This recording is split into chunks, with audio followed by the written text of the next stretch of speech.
各位，解放军这回在南海搞了一个有趣的事儿，因为攒鸡毛凑胆子的这些反华的敌对国家在南海对中国耀武扬威，主要以美国、日本、澳大利亚、菲律宾为主啊，纠结了7个国家、17个观察国，一共24国吧。这7个国家去南海搞什么所谓的肩并肩挑衅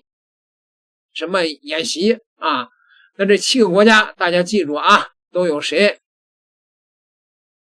美国、日本、加拿大、法国、菲律宾、新西兰、澳大利亚，这7个烂蒜啊。这17个观察国咱们就不说了吧，后边都是一些乌合之众凑热闹的，你就记住这7个国家就完了。主要是以这个美国、小日本为主，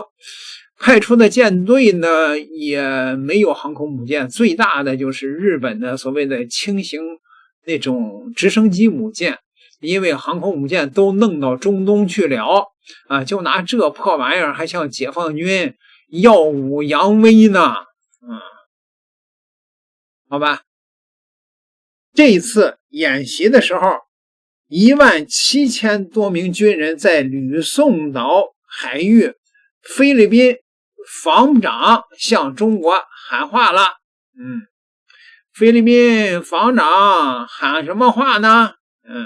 意思就是菲律宾要强化武器装备和军事部署，主动遏制所谓的威胁他还把南海说成是争议海域，是吧？还督促菲律宾武装部队提升拦截能力，去巡逻拦截所谓的入侵非西部专属经济区的力量，要和美国、日本等伙伴关系搞所谓的小分队合作，一起对付安全挑战。菲律宾是主权国家，部署国防安全相关物资使节的权利，不接受其他国家的反对还倒打一耙，说中国也在增强核武和弹道导弹能力这是狐假虎威呗。那这24国攒鸡毛凑胆子的在南海向中国示威呢，那中国呢，解放军也不惯着他们，解放军派出了堪称灭国舰队呀。舰队在吨位上完全都压过了他们，灭一国也不费劲。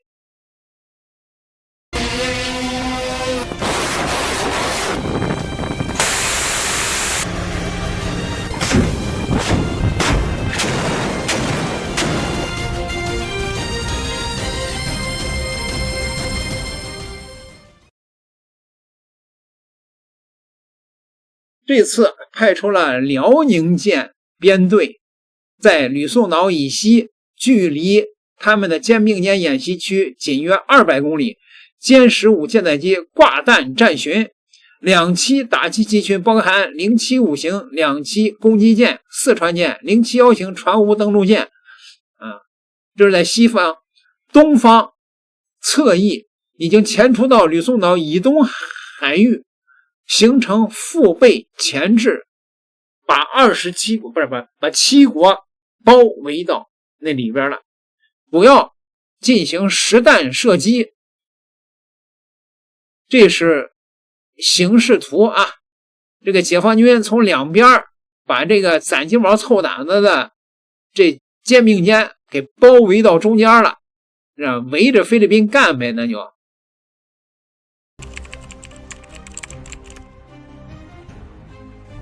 南部战区107编队中有055型驱逐舰、052D 型驱逐舰、054A 型护卫舰和综合补给舰，这是一种典型的加强火力的驱护舰编队。那么在相关海域举行演训活动，主要是应对区域内局势的变化。其区域内的相关国家招引域外的军事势力，在相关的区域内拉帮结伙，进行挑衅性的联合演习。其二，域外的军事力量进入到南海的范围内，强化军事存在，而且呢是成建制的派出这种作战部队参与这种联合演习行动。南部战区的107编队通过演训展示了维护地区和平与稳定的决心和实力。演训活动中，107编队的攻防作战能力得到了全方位的检验。在演训科目中，我们看到了舰炮对海上目标进行射击，而且呢，现代化的战舰上还可以搭载先进的无人机，可以针对广阔的海域，以及相关的目标进行侦察，可以引导舰炮火力以及其他的舰载火力针对目标进行精准的打击。而且呢，现代化的驱逐舰和护卫舰也有完善的防空反导的体系，像万发炮，也就是近防速射炮，也可以通过弹幕射击、弹雨射击的方式，针对这种模拟的海上来犯之敌，尤其是这种模拟的低空掠海来袭反舰导弹进行精准的火力拦截。107编队展示了这种全方位的现代化的海上作战能力。实弹射击，海空协同。近期，中国人民解放军南部战区组织107编队为菲律宾吕宋岛以东海域开展演训活动，重点进行实弹射击、海空协同、快速机动、航行补给等演练，检验一体化联合作战能力。这是针对当前地区局势采取的必要行动，符合相关国际法和国际实践。战区部队将根据安全形势需要，常态组织有关军事行动，维护国家主权、安全和地区和平稳定。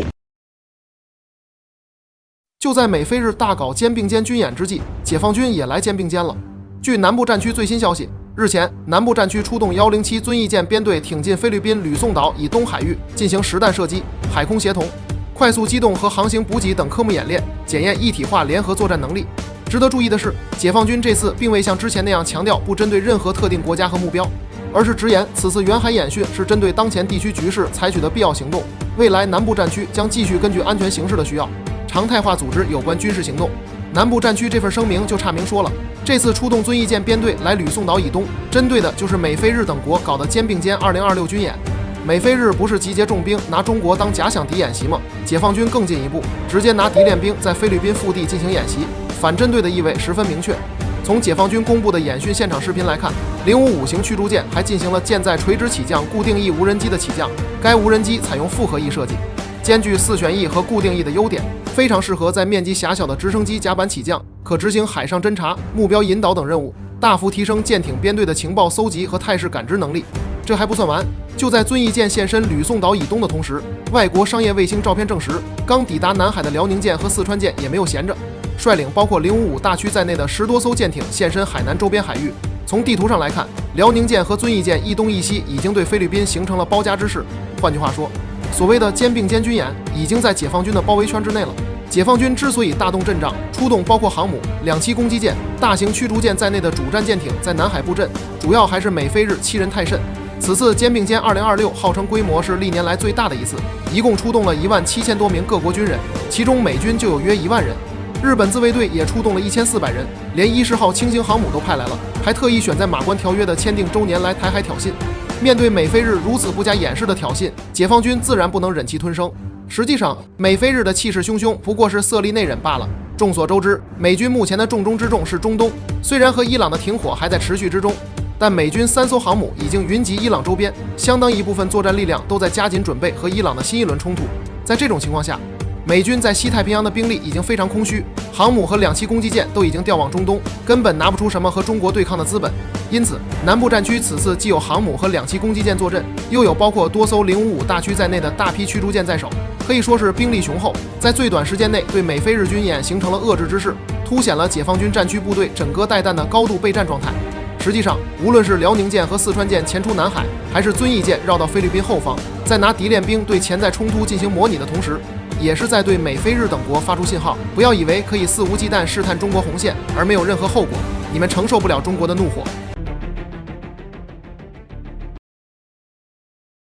你想肩并肩，我就让你飞上天。辽宁舰特混舰队申请出战，美日菲7国联军在菲律宾吕宋岛北部巴坦群岛以巴拉望群岛展开军演，其中巴坦群岛距台湾仅约96公里，扼守巴士海峡；吕宋岛北部直面南海，巴拉望群岛临近南沙群岛。演习区形成一条弧形封锁线，目的在于切断南海和西太平洋的海上通道，并对台海南部施加军事压力。这次美日菲7国军演最炸的是菲律宾的老百姓。二战期间，鬼子对菲律宾残酷占领，给菲律宾带来了巨大的灾难，造成了包括大约10万平民遇害的马尼拉大屠杀，约2万人死亡的巴丹死亡行军，以及强征慰安妇等累累罪行，导致菲律宾在二战期间丧生上百万人。然而到现在为止，倭岛仍未就强征慰安妇等罪行做出正式的国家道歉，并提出官方赔偿。结果这个数典忘祖的小马克思居然让鬼子再次登上了菲律宾的国土。菲律宾的大批民众聚集在菲律宾武装部队总部外面，高语停止军演，美日部队滚出菲律宾的标语。小马克思的行为已经触犯了菲律宾国民的红线了，最后本质上就是个菲律宾版的尹锡悦，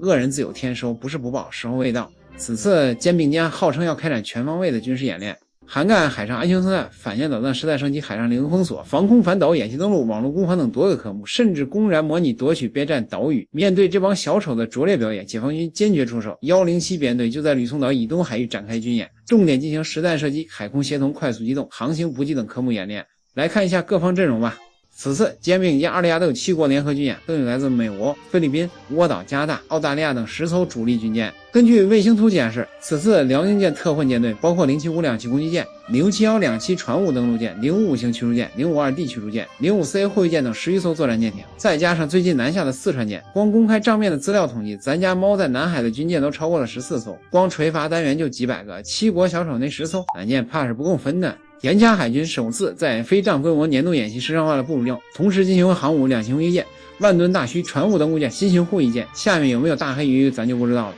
这个配置相当于一个中等国家所有海军的总吨位啊！就你们那几艘破船还演训夺岛呢！来，让辽宁舰来教教你们怎么构建几个可以应对从高强度海上冲突到低烈度岛礁争夺的完整作战体系。此次对峙也表明了中国军队已经建立起了针对南海和台海方向的常规化军事应对机制。军事部署不再局限于年度的计划演习，而是转变对根据态势实时调整的实战化部署。107编队在自南以东的行动是现地制衡，辽宁舰编队在南海的集结是纵深备援，二者同时展开，形成对肩并肩演习的双层反制态势。深入分析此次事件背后的地缘博弈，不难发现，菲律宾和小鬼子不过是美国在亚太地区针对中国的2条狗，是美国构建西太平洋封锁网的马前卒。从地缘布局上看，北起琉球群岛至与亮火岛，与台湾岛东北部隔海相望，美日军事力量可以从此发下快速介入台海事务，对台海南部形成牵制；南起菲律宾吕宋岛至巴坦群岛扼守巴士海峡，可以封锁中国海军进出西太平洋的通道，切断中国近海与沿海的联系。美国通过不断强化和鬼子、菲律宾等国的军事同盟，构建起针对台海、南海的多层军事网络，试图把中国困在近海，遏制我们的发展和崛起，通过军事威慑打压我们的核心利益。解放军此次对肩并肩的应对，不仅打破美日菲的封锁企图，更直指问题的核心，